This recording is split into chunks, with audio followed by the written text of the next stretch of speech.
19 au 21 janvier 2024, des Burundais provenant des milieux différents, des coins différents du monde, des milieux différents, entendez des organisations politiques, des organisations de la société civile, des organisations des médias, des Burundais pris de paix qui proviennent de l'Australie, des pays nordiques comme la Suède, la Norvège, le Danemark, des Burundais qui proviennent des États-Unis, du Canada, de la France, de l'Afrique et d'ailleurs, se sont rencontrés ici en Belgique pour discuter de l'avenir de leur propre pays.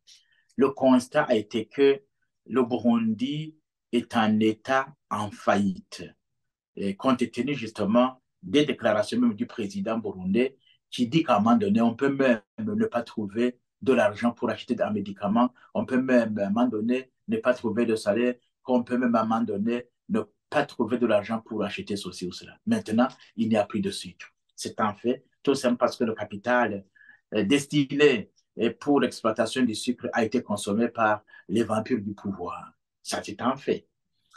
Euh, L'autre élément, c'est que cet État doit absolument aujourd'hui être redressé pour que nous rétablissions l'état de droit. Parce que nous avons une société aujourd'hui qu'on peut qualifier d'anomique. Parce que la loi se trouve dans la tête du dirigeant. Il décide à partir de ce qu'il pense.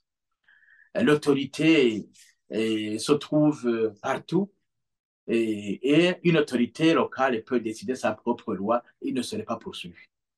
Il y a beaucoup de cas.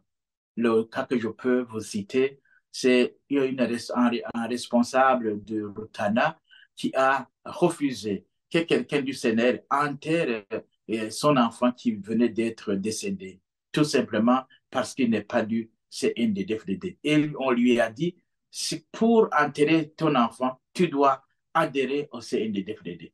Cette loi vient d'où? Du chef de ce responsable. Et ni le gouverneur, ni le président, personne n'en dit mot. Ça veut dire que quelque part, le Burundi est dirigé d'une manière qu'il faut qu'absolument, il faut qu'il y ait un état de droit au Burundi. Un état qui repose sur la loi. Une loi qui est connue par tous et qui est suivie par tous, où l'autorité doit être elle aussi en dessous de la loi, qui ne doit pas les dicter et être au-dessus et pour qu'elle puisse écraser uniquement le bas peuple. Non. Deuxième élément, c'est la restauration de la démocratie, la gestion d'un État par le peuple lui-même, où le peuple doit jouer un rôle important dans la désignation de son programme, d'abord dans le choix de la politique qui doit le gouverner, mais aussi dans le choix des responsables qui doivent mettre en application des programmes qui doivent réhabiliter ce citoyen, qui doivent absolument permettre à ce citoyen de retrouver sa dignité. Voilà les deux éléments qui ont guidé ce genre de travail. Maintenant, les organisations, si cette organisation faisait des décisions qui doivent être exécutées, et ces décisions peuvent être refoulées ou envoyées dans des organisations existantes pour voir comment ces organisations puissent les mettre en application. L'idée qui est derrière, c'est de constituer ce vaste rassemblement qui puisse permettre aux Burundais, de l'intérieur et de l'extérieur, d'avoir un cadre d'action pour réhabiliter l'état de droit, pour réhabiliter la démocratie dans notre pays. La question d'élection n'était pas à l'ordre du jour, mais elle a été laconiquement abordée et l'idée était de dire s'il faut participer à une élection, il faut être associé à l'élaboration de la loi qui gère l'élection. Or, il y a deux types de lois. Il y a la Constitution, et souvenez-vous de comment la Constitution de 2018 est venue.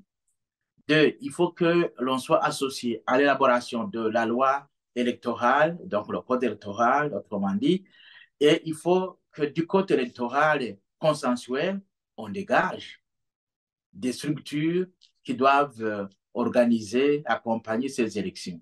Et dans tout cela, on n'est nulle part. Donc, autrement dit, comment parler des élections alors que quelque part, on n'est pas associé?